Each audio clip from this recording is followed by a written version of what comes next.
once again, welcome back to my little basement boatyard. Captain Boat Builder here with you for the first part of episode 15. It's going to be in two parts just because this particular part of the construction was a little bit slow and a few extra steps I wanted to point out to you. So today it's going to be the first part of episode 15, and I'm calling this the Daggerboard case. I hope you enjoy this episode. You will see some of the problems that I had, some of the problems you might have. I hope that you will be able to avoid them and complete your project a little bit quicker than me and maybe have a better final project. So we'll get right to it. This is episode 15, part 1, the Daggerboard case. We started putting the Daggerboard case together, and it's pretty much just like the instructions. One thing I did want to show you is I think that it's very important that the bottom of the case and the extension, this piece of wood that runs all the way up to the mast step, I think it's very important for this to be as straight as you can possibly make it. And as you're gluing this part of the joint together, you want to be sure that the forward edge of the case here and this support are as close as you can get it to 90 degrees. And that'll line everything up. So you can see I've used a square here. I did that during the gluing phase to make sure that it's as close to 90 degrees as I can get it. And this line, even though some of this needs to be trimmed, this line is almost perfectly straight. Another thing I wanted to show you, this is the inside of the case. And just like everything, it's going to be coated with at least 3 coats of epoxy. You can see that the first coat here is pretty rough. But what I wanted to point out is that, at least for me, this part of the case, the side, this is one side, and of course when I put it together there'll be another side. This will be coated with epoxy that I'm going to sand a lot because I want it to be as smooth as possible, especially down here at the bottom edge. This is where the water is, up here at the top. These edges to me are very important because if there's any roughness or sharp spots, they're going to put scratches in the board. And as you can see over here, I've been working on the board and the rudder very hard. I'm trying to get as close to a perfect finish as I can with the epoxy. And so I don't want any scratches from the trunk. So I'm going to be spending extra time sanding the inside of the trunk, both this side and the other side, so that there's no abrasion when the board goes up and down. Again, many times in the instructions, Michael stresses the importance of dry fitting things, putting them together without glue to make sure that they fit right, because once you glue them, that's pretty much it. So here I've got the Daggerboard case held together with just clamps. I've got the Daggerboard in there. What I wanted to show you is the little strips of carpeting that I've put in the back edge. This one runs along the back edge all the way to the bottom. This one and this one are on the sides, and I also have the same thing up here in the front. And you can see, because of the taper in the leading edge of the board, and of course the taper in the trailing edge is even greater, you can see that the board fits just fine. We also have this strip to protect the edges, the leading edge and the trailing edge of the board, all the way up and down as you slide the board in. The other thing it does is it helps to keep the board from wiggling around in the trunk very much. So these strips of synthetic carpeting that you can buy have worked out pretty well, and I think that I'll be able to glue the trunk together and everything's going to fit just fine. Before I glue the Daggerboard case together, I wanted to show you what I've done with some strips of adhesive-backed carpeting along the edges of the inside of the Daggerboard case. And this is going to serve 2 purposes. This piece will protect the edge of the board, the front edge and the back edge, there's the back edge, from abrasion when you're sliding the board in and out of the trunk. And this piece together with these pieces, which you can see kind of fold in like that, they're going to keep the leading edge and the trailing edge sort of in the right position, and they're going to keep them from wiggling so the board won't move around in the case as much.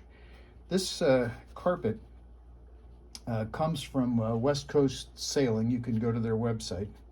And when you go to their website, just type in the search box 29er. That's the type of sailboat that it was specifically designed for. Type in 29er thin Daggerboard carpet. And this comes from a company called Zim, Z-I-M, Zim Sailing. And these pieces are sold, they're 15 inches long, and they're an inch wide, and they're 1/4 of an inch thick. You can also get it a 1/2 inch thick, but that's too thick and the board won't slide up and down in the trunk very well.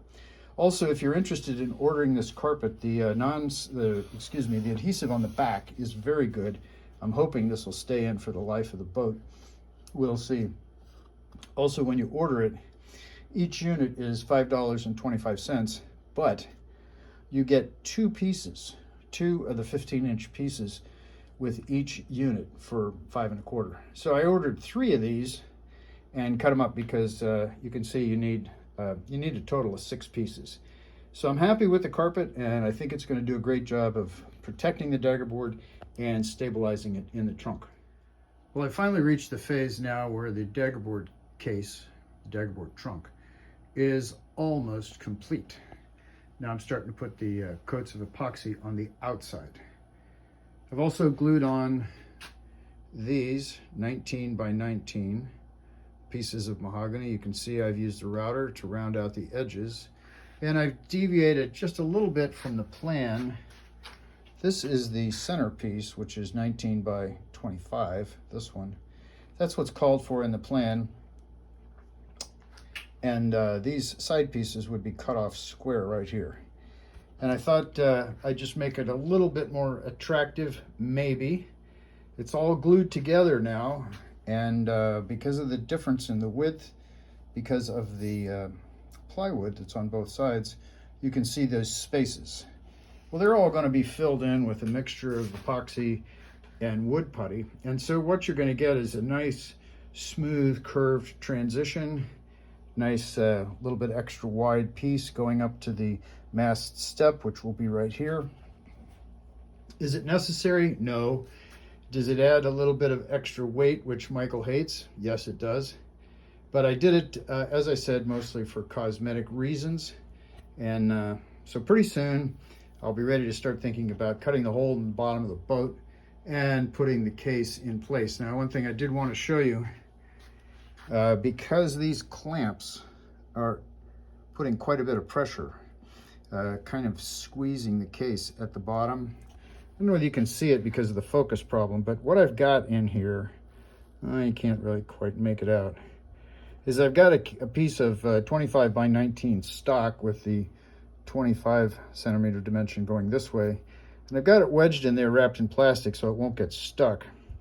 And what that's for is to keep the case from getting compressed and crushed a little bit at the bottom until all of the glue sets up. This was recommended in the plans, and so I've got that little piece of wood in there that I'll be able to take out, and there won't be any crushing of the sides of the case because of all these clamps. So I'm pretty happy with the results so far, and now it's going to be time for cutting the hole in the bottom of the boat and gluing it in place and some more painting. Well, I just caught myself mentioning that now it's time to cut a hole in the bottom of the boat, and of course it's not. A lot more little things have to be done before that. Here again, working on the Daggerboard case, I've put on these side pieces up at the top. The plan calls for them to be set on this edge so that they would be wider like this. And I just decided that I like them better flat like this. I can't see any difference in strength or anything else. And so I set them flat, got them all clamped in. Up here in the end, I got to do an awful lot of fairing and cutting and making it nice and square. Up here at the bow end, I've got all the pieces in place to start building up the base for the mast step. And on top of this is going to go the first square of plywood, which will be the same size, and I'll glue that on and finish it up. And then on top of that, there's going to be a nice piece of mahogany and another piece of plywood that are going to sit on top of that. So you're going to have a sandwich. It's going to look like this and sit right there where all those reinforcing pieces are. This is going to go right down on the deck on the inside. And what I'm going to do, because I want to be sure to get the hole placement correct and adjusted so that the mast is straight from side to side with a slight aft rake. So I'm going to hold off on gluing these two pieces because these are the ones that are going to have the hole drilled in them, and I want to be sure and get it in the right place. Also, I'm not quite sure of the exact diameter of the mast, so I can get the right size hole saw. But you can see that I still have quite a few more steps to go before I jump right into it and cut the hole in the boat. There'll be more epoxy applied, more sanding, of course, and painting in advance. Well, folks, I just caught myself again because I was describing these little pieces of wood that form the base and then the sandwich that's eventually going to be glued on top. The whole thing is going to be all glued together with a hole in it for the base of the mast. And I said that it was going to be glued down to the deck, but of course it isn't. It's going to be glued down to the bottom of the boat, just aft of the bulkhead. I'll show you where that is. No mystery here.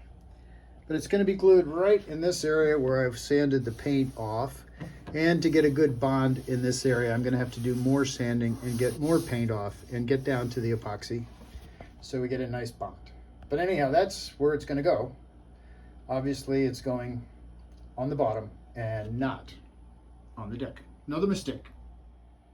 Well, folks, as we finish up this two-part episode, you can see here that the Daggerboard case is now assembled.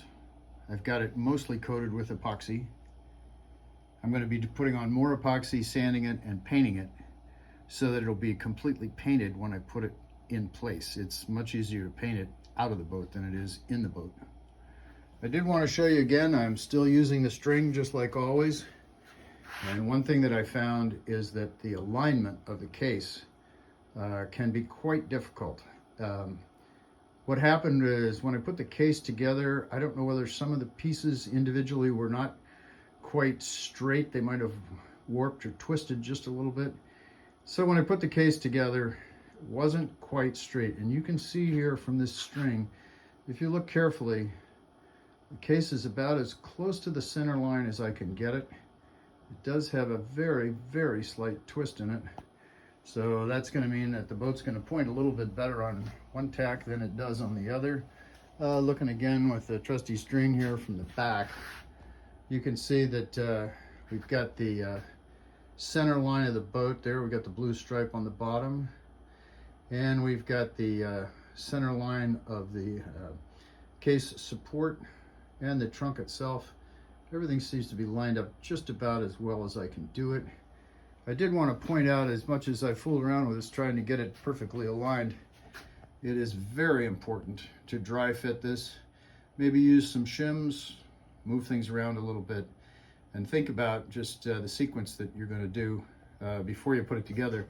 I did find that you probably don't want to glue this and this together at the same time unless it's in place, because you're not quite sure how it's going to fit. So that's the progress on the case so far. I'm going to finish up all the painting. Again, I want it to be completely painted and with all the finish coats before I put it in the boat because it's much easier to work on. And in the next episode, we will finally be cutting the hole in the boat, which I have not done yet. And we'll be lining everything up for the final gluing and then some touch-up paint. So even though it looks like it's finished, I still have quite a bit of work to do. So thanks again for watching, and we'll be back with you soon.